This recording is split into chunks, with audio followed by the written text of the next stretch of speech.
Шаллыда эшмәкәрләрнең инициатив төркеме мобилизацияләнүчеләргә ярдәм итәргә карар кылды.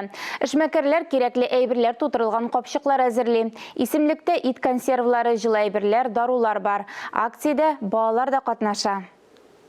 Мой сын написал письмо, процитируя слова из этого письма. Дорогой солдат, мы тебя ждем живым и здоровым, береги себя, ты нам очень нужен.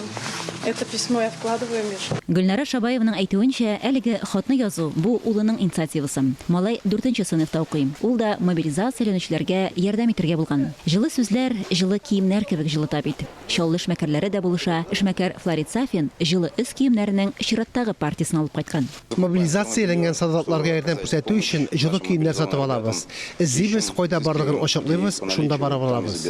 Шаллы эшмәкәрләре җылы киемнәр, шәхси гигиена әйберләре, дарулар, ашамлыклар, башка әйберләр җыялар. Шулай ук акчалата да ярдәм итәләр. Минем таныш табибларым, дусларым, төркемдәшләремне дә чакырдылар. Аларга да прописка килдем. Күпчелек табиблар өчен бу зур сынау. Мобилизацияләнгәч ярдәм итәргә дә кирәк бит. Мин дә булдыра алганча булышам. Әйберләр тутырылган капчыклар Шаллының бер предприятиесе складында саклана. Махсус штаб булдырылган, аның координатор итеп шәһәр советы депутаты Руслан Нигъматуллин билгеләнгән. Хәзер без 1200 капчык комплектлыйбыз.